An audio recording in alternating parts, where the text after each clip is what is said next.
Hi, my name is Andrew Larimore, and the book that I decided to read was The 7 Habits of Highly Effective People by Stephen R. Covey.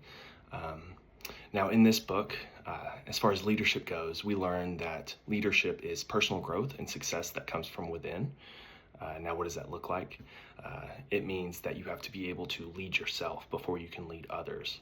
So you have to grow internally before you can reap the external benefits. Um, the main thesis of this piece is that true effectiveness begins with character and principle. So what does that look like? It means that quick fixes and personality tricks are not going to be beneficial long term, because at the end of the day, this is just imitation. It's not actually who you are, not actually what your character purveys. So what do we need to focus on? It's personal development, and he calls this the inside out method, which is referring back to what I said earlier, um, becoming a leader who can lead yourself before you lead others. Um, he talks about this in the 7 habits that effective people have. Now, the first 3 are in personal victory, which is self-discipline and self-leadership. This is the foundation of the habits that need to be formed in order to be a effective leader. The next 3 are public victory, which are the relationships and the connections that you build, but also how you work with others, and how you pursue those relationships. And the last one is renewal. How do you sustain growth as a leader without experiencing burnout, without coming into contact with hardships because of how hard you're working? Um, so I've talked a little bit about this book and what the author says, but who is the author? The author, Stephen R. Covey, is a leadership expert, educator, and author. He got his MBA from Harvard and his PhD from Brigham Young University. He also taught at Brigham Young University for a stint in which he taught business and organizational behavior. After this, he founded Franklin Covey, which is a company that trains leaders around the world. He was also stated by Time Magazine to be one of the top 25 most influential Americans. To put that into perspective, if you take 25 people in a population of over 100 million, that means you're in the top 0.0000001%.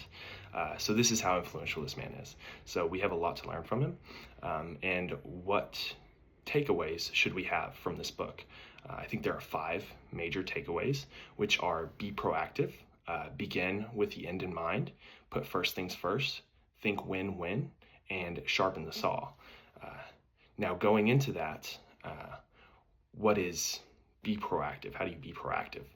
The way that you can be proactive, according to Covey, is learning the difference between the circle of concern and the circle of influence. Now, the circle of concern are going to be the things that impact us, the things that have an impact on our situation, our life, our career. And then there is the circle of influence. Now, these are the things that we have an impact on. These are the things within our control that we can have a say in what the outcome is. To put this in kind of layman terms, it's control what you can control. He tells us that there are going to be situations in our career, there are going to be situations in our growth that are just we have zero impact on. There's nothing you could have done. So instead of dwelling in that, instead of dwelling in the things that don't happen the way you expect them to because it's not your say, focus on the things that you can control. What can you control? Your personal growth, the effort you put in, what time you show up to work, how you talk to people. These are the things, this is the circle of influence. The things that you influence, that influence you in a positive nature, not only in strengthening and depthening your career, but also your growth as a person and as a leader, which leads us to begin with the end in mind. Now, Covey tells us, how do you want to be remembered? Or not tells, he asks us, how do you want to be remembered at your funeral? This could be kind of a hard subject for some because it's like, oh, I don't want to think that far in the future. I'm just getting started. How could I possibly think about the end? But I think it's important to keep the end result in mind. It's something that I've come to realize through reading this book. Who do I want to be remembered as when I am not even possibly around for people to speak in a way that would suit my ears, tell me what I want to hear? What would they say? Now, I am going into ministry, so scripture is a big part of what shapes me into the leader that I want to become. And a prominent figure in scripture is King David. He's described as a man after God's own heart. that's the end goal for me. That's how I want to be perceived. That's how I want people to remember me. So in everything I do, in every sense of growth that I intend to have, it needs to be with, does this further me to how I want to be remembered as? Does this further me to the end goal, even if it's 60 years in the future, Which comes to our third takeaway, put first things first. We learn that there is an end goal in mind, but what priorities should we have while we work towards that end goal? Covey says that there are 4 quadrants that you can put every situation in. Now this is urgent and important, not urgent but important, urgent and not important, not urgent and not important. These are the 4 different quadrants, and they all have different meanings. The first one, urgent and important, these are crises. These are deadlines, things that have to be dealt with right away, or there are benefits and consequences depending on how you approach those situations. The second one is not urgent but important. These are the things that you do in your daily life that impact who you become, how you're perceived, and how you're growing as an individual and as a leader. The third one is urgent but not important. These are the things that pop up all the time, just the little nuances that keep us from working towards our major goals. The fourth is not urgent, not important. These are the kind of side activities, the scrolling Instagram, the things that you enjoy, but your time could be spent better elsewhere. Covey tells us we should focus in quadrant 2, which is the not urgent but important, because that's where growth is found. And in focusing on your personal growth, you are putting yourself in a situation that you are better suited to take care of the other 3 quadrants. The fourth takeaway, think win-win. He tells us you can't talk your way out of a problem you behaved your way into. So in layman terms, actions speak louder than words.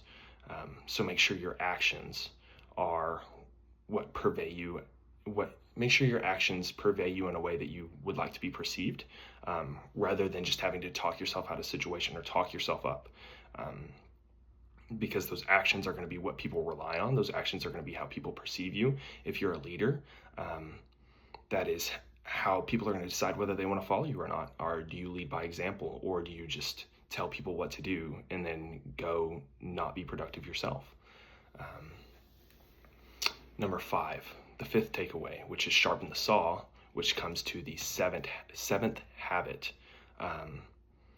which he tells us to focus on our physical, mental, emotional, and social, and spiritual life. Now, our physical, we need to take care of our bodies. We need to exercise. We need to get nutrition. We need to get rest. Our mental, how are you working on your intellect? Are you reading books? Are you obtaining knowledge? Are you being mentored in a way that allows you to put yourself in a position to succeed? Emotional and social, are your relationships ones that feed into you? Are you getting the love, the care, the nurturement, the wisdom that you need from others in order to put that back out into the world, into the people or positions that you're put in to lead? Spiritual, how is your peace? How is your inner peace? For me, that looks like I'm loved by a perfect God. Am I pursuing and purveying that same love to another individual? Am I loving the way that I am loved? There needs to be a balance in all of this in order to continually grow without burnout. So all in all, we learn that personal growth and success come from within. And these are through the 7 habits, the first 3 being personal growth, the second 3 being public growth, and then how to renew yourself in a way that you can pursue all 7 of these habits consistently. In the 5 takeaways, we need to be proactive, begin with the end in mind, put first things first, think win-win, and sharpen the saw at the end of the day. And I believe if we do these things, they're going to be the flagships of our careers as young professionals.